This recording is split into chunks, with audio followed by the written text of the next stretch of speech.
Ученые наконец-то раскрыли правду о «Титанике».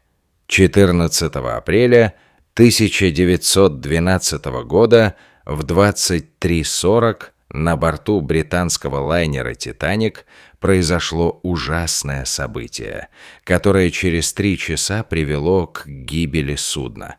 В 2:20 15 апреля самый большой корабль своего времени был поглощен ледяными водами Атлантического. Опускаясь на дно, «Титаник» забрал с собой более 1500 жизней, 2/3 людей, находившихся на борту. Причиной этой ужасной катастрофы, которая привела к стольким смертям, стало столкновение с айсбергом. По крайней мере, так нам всегда говорили, но недавние открытия ученых развенчали эту теорию. В этом видео мы расскажем всю правду о гибели «Титаника». Правду, которая оставалась скрытой больше века. Будучи 268-метровым, 23-сантиметровым в длину, 28-метровым в ширину, 53-метровым в высоту и имея грузоподъемность 46 тысяч тонн, «Титаник» казался непотопляемым. Чтобы обойти все палубы и коридоры, понадобилось бы преодолеть расстояние в несколько километров. Даже офицерам корабля требовалось более 2 недель, чтобы начать ориентироваться внутри этой огромной конструкции. В «Титанике» были 4 массивные дымовые трубы. Каждая из них весила 60 тонн и возвышалась на 25 метров 12 сантиметров над палубой. Такая внушительная высота требовалась для того, чтобы 100 тонн сажи, ежедневно выдуваемые из труб, не оседали на корабле и его пассажирах. Трубы установили под углом 30 градусов, чтобы они выглядели еще более эффектно и величественно. Не менее впечатляющей была и цена лайнера. На его создание ушло $7,5 миллионов.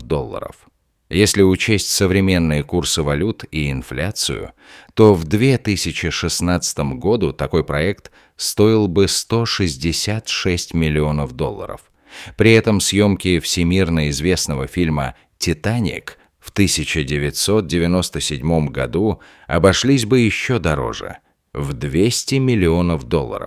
Верфь Харланд энд Вульф наняла 3000 человек для постройки судна. Даже при наличии огромного числа рабочих, которые трудились 6 дней в неделю с 6 утра, задача оказалась настолько масштабной, что «Титаник» был спущен на воду только через 26 месяцев. Это было сложное и опасное строительство. Представьте, что вы делаете что-то на высоте 20-этажного дома без страховочных тросов. Но люди нуждались в деньгах, чтобы прокормить свои семьи. Рабочие получали по 2 фунта в неделю. Звучит не очень заманчиво, но тогда это была вполне приличная зарплата. За время строительства «Титаника» на верфи погибло 8 человек и 246 получили ранения. Учитывая все усилия и средства, вложенные в создание этого гигантского механизма, очень сложно поверить, что он стал жертвой простого айсберга. И вот теперь новые открытия позволяют утверждать, что настоящей причиной катастрофы был не лед, а огонь. Журналист Шеннон Малони занимается расследованием крушения «Титаника» уже более 30 лет. Именно он обнаружил огромное 9-метровое черное пятно на корпусе корабля. Он заметил его, изучая фотографию, сделанную перед отплытием судна. Дело в том, что Маллони удалось найти альбом с ранее неизвестными фото, которые сделали во время строительства и подготовки лайнера к его первому и единственному рейсу. Судя по следам, пожар продолжался в течение 3 недель при очень высокой температуре. Прежде чем кто-то заметил и потушил его, эксперты из металлургической отрасли уверены, что такое воздействие могло легко ослабить металл, снизив его прочность на целых 75%. Вот почему айсберг без труда вспорол бортовую обшивку корабля. Если бы не пожар, этого ни за что бы не произошло. Однако тот факт, что айсберг ударил именно туда, где металл был ослаблен, лишь одно из звеньев в цепи удивительных и трагических событий, приведших к гибели «Титаника». Руководители строительства знали о пожаре и о том, что корабль не должен отправляться в это роковое плавание, но задержка отплытия означала банкротство для судовладельцев. Как раз в этот момент по всей стране бастовали шахтеры, а для поддержания топки «Титаника» оставалось мало угля. Однако билеты уже были распроданы, а остальные рейсы отменены, поскольку все хотели первыми совершить вояж на самом большом судне в истории.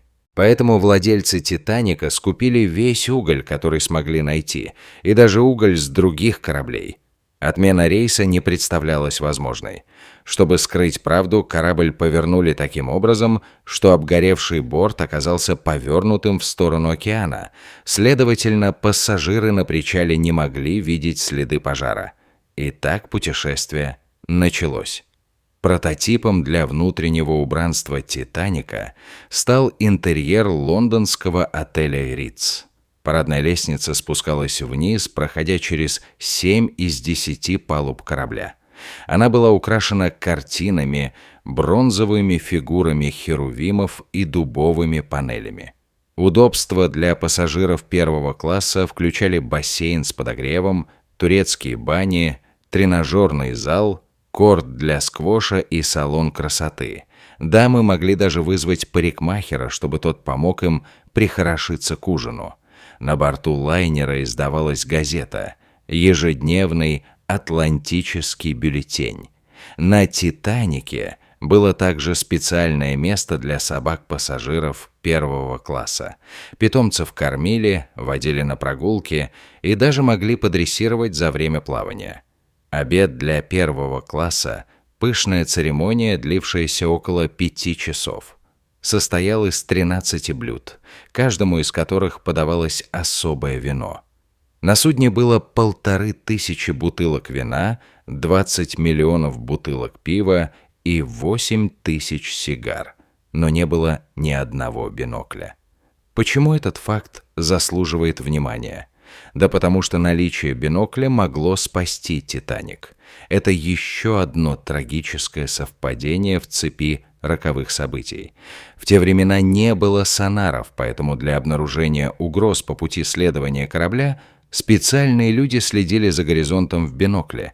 Но на «Титанике» все бинокли оставались запертыми в специальном шкафу.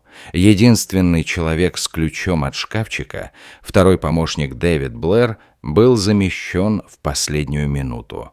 Он так спешил покинуть судно, что забыл передать ключ своему сменщику. Эта оплошность была обнаружена только через 3 дня, когда лайнер был уже в океане. Имея экипаж доступ к биноклям, айсберг был бы замечен гораздо раньше, и столкновения удалось бы избежать. А еще трагедии могло бы не случиться, если бы корабль не шел с превышением допустимой скорости. «Титаник» выбился из графика, и это было неприемлемо для его репутации.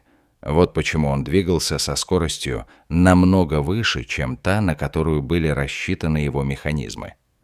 Еще одна преступная халатность была связана со спасательными шлюпками. Для того, чтобы вместить всех людей на борту, «Титанику» требовалось около 60 шлюпок. Главный конструктор Александр Карлайл решил оснастить корабль всего 48 лодками, но со временем их число сократили еще больше, до 20. Это было сделано по эстетическим соображениям, так как с 48 шлюпками палуба выглядела слишком загроможденной. Оставшиеся 20 лодок могли вместить лишь треть всех пассажиров на борту. Трудно поверить, но такая чудовищная нехватка спасательных шлюпок не считалась нарушением. Согласно законам того времени, количество шлюпок зависело не от числа пассажиров, а от тоннажа судна. На заре 20 века учения по погрузке в спасательные шлюпки были обычной практикой на океанских лайнерах. С их помощью экипаж мог подготовить пассажиров к возможным чрезвычайным ситуациям. Однако такие мероприятия ни разу не проводились на «Титанике». Капитан Эдвард Джон Смит отменил учения, запланированные на утро того дня, когда корабль столкнулся с айсбергом. Причины такого решения остаются неясными, особенно учитывая тот факт, что другие корабли предупреждали «Титаник» о наличии льда в этом районе. Возможно, поэтому команде потребовалось более получаса, чтобы спустить шлюпки на воду вместо стандартных 10 минут. Некоторые также винят капитана Смита за то, что поначалу спасательные шлюпки покидали корабль полупустыми. В первой из них сидело всего 27 пассажиров, несмотря на то, что лодка была рассчитана на 65 мест. Почему же шлюпки не были заполнены? Дело в том, что люди медлили с эвакуацией, не понимая, что им угрожает реальная опасность. В 2012 году исследователям стало известно, что капитан Смит провалил свой первый экзамен по навигации. Позже он сдал его, но кто знает, может быть, это тоже сыграло свою роль в трагедии. Пока «Титаник» тонул, команда успела послать несколько сигналов о помощи, но судно «Калифорниец», проплывавшее неподалеку, проигнорировало запущенные с лайнера сигнальные ракеты. Позже капитан «Калифорнийца» был уволен, когда этот факт стал известен общественности. Тем не менее, недавние находки историков доказали его невиновность. Что ж, лучше поздно, чем никогда. То, что никто не увидел сигнал из «Титаника», может объясняться феноменом рефракции. Когда слои холодного воздуха расположены под слоями более теплого воздуха, происходит термальная инверсия. В свою очередь, она приводит к аномальному преломлению света. Проще говоря, все это создает миражи. Подобные миражи фиксировались несколькими другими суднами, которые ходили в тех широтах. Историк Тим Малтин также убежден, что преломление света помешало вперед смотрящим заметить айсберг той ночью. Преступная халатность или трагическая цепочка совпадений, огонь или лед. Какими бы ни были причины, крушение «Титаника» унесло жизни сотен людей и до сих пор будоражит умы исследователей и простых людей? В какую теорию верите вы? Поделитесь своим мнением в комментариях. Мы только что открыли вам глаза на одну из загадок, которая вас давно занимала. Тогда не забудьте нажать кнопку «Нравится». Если это видео соберет 15 тысяч лайков, мы расскажем вам о тайне Марианской впадины. Подпишитесь на наш канал, чтобы смотреть другие удивительные видео.